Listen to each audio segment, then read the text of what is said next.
72వ జాతీయ చలనచిత్ర అవార్డుల్లో టాలీవుడ్ సత్తా చాటింది. సినీ అభిమానులకు శుభవార్త.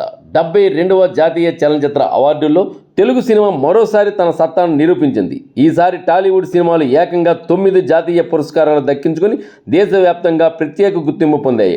భారీ చిత్రాలైన కల్కి 2898 AD, పుష్ప 2తో పాటు చిన్న సినిమాలు కూడా తమ ప్రతిభతో అవార్డులు కైవసం చేసుకోవడం విశేషం. 2024 సంవత్సరానికి గాను ఉత్తమ చిత్రంగా ఆర్టికల్ 370 ఎంపికైంది. అదే సినిమాలో నటించిన యామి గౌతమ్ ఉత్తమ నటిగా అవార్డు అందుకున్నారు. Best feature film article 370 Hindi.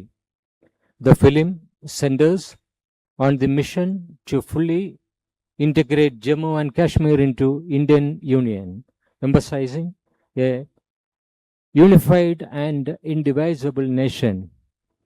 It highlights the battle against local corruption and dismantling of a conflict economy that had historically destabilized and region.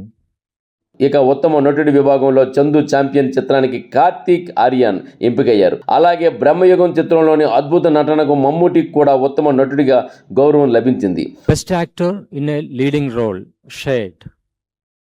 One is Chandu Champion Hindi for a performance that transcends the conventions of a sports biopic, bringing an unsung hero story to life with dignity, sincerity and lasting impact. Actor Karthik Aryan. Best actor in leading role shared Brahmayugam, Malayalam. This visually stunning folk horror film masterfully blends mythology, folklore, psychological tension and serves as a powerful allegory on greed, elevated by exceptional performances and haunting cinematography. Telugu సినిమాల విషయానికి వస్తే ఈ ఏడాది జాతీయ స్థాయిలో టాలీవుడ్ మరోసారి తన ఆధిపత్యాన్ని చాటించింది. విభిన్న కథాంశాలు, అత్యున్నత నిర్మాణ విలువలు, సాంకేతిక నైపుణ్యంతో రూపొందిన తెలుగు చిత్రాలు మొత్తం 9 విభాగాల్లో జాతీయ పురస్కారాలు అందుకున్నాయి. ఉత్తమ తెలుగు చిత్రంగా కమిటీ కుర్రాలు ఎంపికైతే పుష్ప 2 చిత్రానికి దర్శకుడు సుకుమార్ ఉత్తమ స్క్రీన్ ప్లే అవార్డు అందుకోగా, లక్కీ భాస్కర్ చిత్రానికి ఉత్తమ స్క్రీన్ ప్లే డైలాగ్ రైటింగ్ విభాగంలో జాతీయ పురస్కారం లభించింది. చిన్న కథ కాదు చిత్రంలోని నటనకు గాను అరుణ్ దేవ్ పోతుల ఉత్తమ బాలనటుడిగా ఎంపికయ్యారు.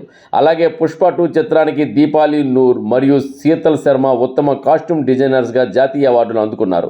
ఇక కల్కి 2898 AD చిత్రానికి నితిన్ జిహానీ చౌదరి ఉత్తమ ప్రొడక్షన్ డిజైనర్గా జాతీయ పురస్కారం దక్కించుకున్నారు. మొత్తంగా చూస్తే 72వ జాతీయ చలనచిత్ర అవార్డుల్లో తెలుగు సినిమా మరోసారి తన ప్రతిభ దేశానికి చాటుతూ భారతీయ సినీ చరిత్రలో తన ప్రత్యేక స్థానాన్ని మరింత బలపరుచుకుంది. ఇవే 72వ జాతీయ చలనచిత్ర అవార్డుల విశేషాలు.